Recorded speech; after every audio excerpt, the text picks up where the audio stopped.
महिलाओं के ऊपर अत्याचार नहीं सहेंगे, नहीं सहेंगे। पाकिस्तान में हिंदू महिलाओं को संरक्षण दो, संरक्षण दो। पाकिस्तान में हिंदू महिलाओं को संरक्षण दो, संरक्षण दो। पाकिस्तान में हिंदू महिलाओं को संरक्षण दो, संरक्षण दो। मुर्दाबाद, मुर्दाबाद, पाकिस्तान मुर्दाबाद, मुर्दाबाद, मुर्दाबाद। पाकिस्तान मुर्दाबाद। हिंदू महिलाओं पर अत्याचार करने वाले पाकिस्तान का धिक्कार है, धिक्कार है, हिंदू महिलाओं के ऊपर अत्याचार करने वाले पाकिस्तान का धिक्कार है, धिक्कार है। पाकिस्तान हैवान है, पाकिस्तान शैतान है। पाकिस्तान हैवान है, पाकिस्तान शैतान है। सबक सिखाओ, सबक सिखाओ, पाकिस्तान को सबक सिखाओ,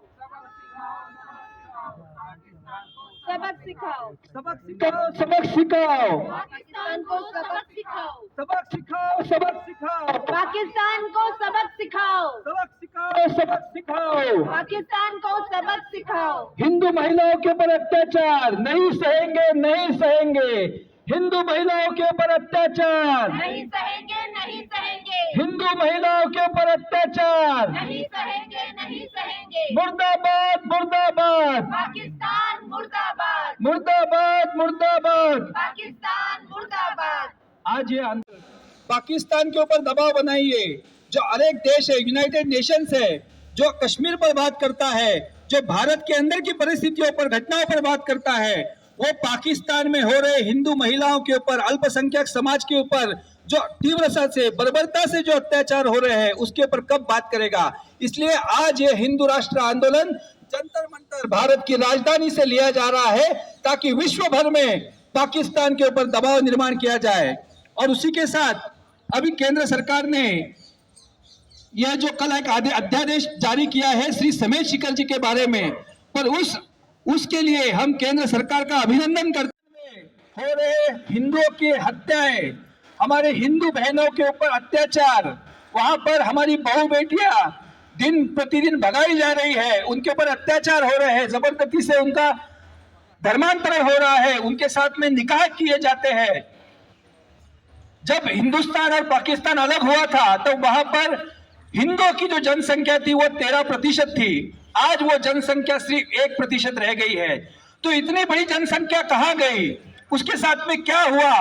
2,70,00,000 हिंदू पाकिस्तान में रह रहे थे, आज वहां पर सिर्फ 22 लाख बचे हैं। तो इतनी बड़ी जनसंख्या का क्या हुआ, उनके साथ में कौन से अत्याचार हुए, वो कैसे वहां से नष्ट हो गए, इसके बारे में पाकिस्तान को जवाब देना होगा। और हम भारत सरकार से निवेदन करते हैं कि आप पाकिस्तान के ऊपर, इसके ऊपर दबाव निर्माण कीजिए, यूनाइटेड नेशंस पर दबाव निर्माण कीजिए। जो हमारे मित्र देश है, उन सभी मित्र देशों ने मिलकर पाकिस्तान पर दबाव निर्माण करना चाहिए कि पाकिस्तान के अंदर रहने वाले हिंदुओं की कहां गए, वो हिंदू वहां पर क्यों अत्याचार हुए, इसके बारे में उनके ऊपर दबाव निर्माण करे और उनको प्रश्न पूछे। भाइयों, आज हिंदू समाज को जागरूक होना होगा। आज भारत के साथ में अनेक देशों में हिंदू रहते हैं, उन सभी की जो जिम्मेदारी है वो भारत सरकार पर है। हम देखते हैं कि भारत के अंदर जब नुपुर शर्मा का बारे में चर्चा हुई थी, तब वहां पर जो OIC है, ऑर्गेनाइजेशन ऑफ इस्लामिक कंट्रीज, उसने यहाँ पर हस्तक्षेप किया था। मुस्लिम कंट्रीज यहाँ पर नुपुर शर्मा के लिए भारत देश के ऊपर दबाव निर्माण करती है। जो अल्पसंख्यक समाज है, उस अल्पसंख्यक समाज के लिए उनका देश वहां पर खड़ा रहता है। तो विश्व में जहां पर भी हिंदू रहते हैं, उसके साथ में भारत देश को खड़ा रहना होगा, चाहे वो पाकिस्तान में हो, बांग्लादेश में हो, श्रीलंका में हो, वहां पर हिंदुओं के साथ में भारत सरकार को खड़ा रहना होगा। ऐसा हम निवेदन करते हैं और भारत सरकार से निवेदन करते हैं कि पाकिस्तान के अंदर जो बर्बरता से हिंदुओं की हत्याएं हो रही है, उसके ऊपर पाकिस्तान को जवाब पूछे। ये बताइए कि आज आप लोग यहाँ पर धरने पर बैठे हैं, किस मांग को लेकर? नमस्कार, नरेंद्र सुर्वे, हिंदू जन जागृति समिति की ओर से आज जंतर मंतर पर हिंदू जन जागृति समिति और सभी हिंदुत्ववादी संगठनों के साथ में हम यहाँ पर ये आंदोलन कर रहे हैं। आंदोलन का विषय है कि पाकिस्तान में पिछले अनेक वर्षों से वहाँ पर जो रह रहा हिंदू समाज है, उसके ऊपर बर्बरता और अत्याचार हो रहे हैं। पिछले सप्ताह में वहाँ पर एक जो महिला है, उस महिला को बर्बरता से वहाँ पर हत्या की गई, उसके स्तन काटे गए, उसकी चमड़ी निकाली गई, उसका सिर जो है वो धड़ से अलग कर दिया गया और उसके चेहरे का मांस निकाला गया और रास्ते के ऊपर ऐसे ही उसके शव को फेंक दिया गया। तो हिंदू समाज जो है आज पाकिस्तान में बहुत ही भयभीत है और एक सेकंड क्लास सिटीज़न की ज़िंदगी वहाँ पर जी रहा है। जब स्वतंत्रता हमें मिली और हमारा बंटवारा हुआ तब पाकिस्तान में 13% हिंदू थे। आज 2022 में सिर्फ वहाँ पर 1.1% हिंदू बचे हैं। तो इतने जो जनसंख्या है वो कहाँ गई? करीबन 20 करोड़ जनसंख्या थी, आज वो सिर्फ 22 लाख बची है। तो पाकिस्तान में निरंतर हमारी हिंदू बहू बेटियाँ भगाई जा रही है, उनके साथ में ज़बरन निकाह किया जाता है, उनका धर्मांतरण किया जाता है। तो आज हम केंद्र सरकार से ये मांग कर रहे हैं इस आंदोलन के माध्यम से कि पाकिस्तान के ऊपर दबाव निर्माण किया जाए और पाकिस्तान में रह रहे हिंदू समाज को सुरक्षा देने के लिए उनके ऊपर विश्व स्तर पर दबाव निर्माण किया जाए। यूनाइटेड नेशंस में भी इसके विषय में ये लिया जाए। और उसी के साथ में दूसरी मांग हम ये कर रहे हैं कि कल ही केंद्र सरकार ने श्री समेत शिखर जी जो विषय जैन लोगों का जो आंदोलन चल रहा था कि उस पर एक निर्णय दिया है।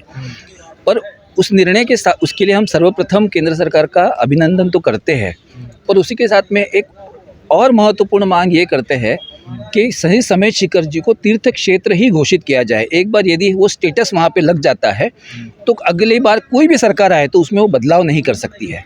तो इसलिए वहाँ पर हम देखते हैं कि जैसे हम स्कूल को स्कूल घोषित कर देते हैं, कॉलेज को कॉलेज घोषित कर देते हैं, तो एक बार और एक मांग आपने ये एक बहुत अच्छा कार्य किया है, पर उसी के साथ में आज हम ये मांग कर रहे हैं कि श्री समेत शिखर जी को वहाँ पर पूरे क्षेत्र को तीर्थ क्षेत्र घोषित किया जाए। एक बार वैसे होता है तो मेरे ख्याल से जो पूरी समस्या है वो समस्या का निवारण हो सकता है। आप पाकिस्तान पर दबाव बनाने की बात कर रहे हैं। नुपुर शर्मा का जब मामला आया था तो सारे इस्लामिक देश और उनके जो अनुयायी हैं वो हस्तक्षेप किए थे। इस मुद्दे पर आखिर वो चुप्पी क्यों साध ले? वही हम कह रहे हैं कि ये जो है ना, ये भारत के अंदर चल रहा है एक सेक्युलरिज्म है जिसे वो सेक्युलरिज्म कहते हैं। और जो निधर्मवाद है ये सिर्फ एक ही समाज को संरक्षित करने का प्रयास किया जा रहा है। हमने देखा कि नुपुर शर्मा ने जो बयान दिया था उस बयान को लेकर पाकिस्तान ने दबाव निर्माण किया, ऑर्गेनाइजेशन ऑफ इस्लामिक कंट्रीज़ ने भारत के ऊपर दबाव निर्माण किया, कतार हर बार हमारे आंतरिक घटनाओं के ऊपर हस्तक्षेप करता है। पर इसके बारे में ना ही यूनाइटेड नेशंस, ना किसी इस्लामिक देश, ना OIC, ना किसी भी देश ने इसके ऊपर बात की।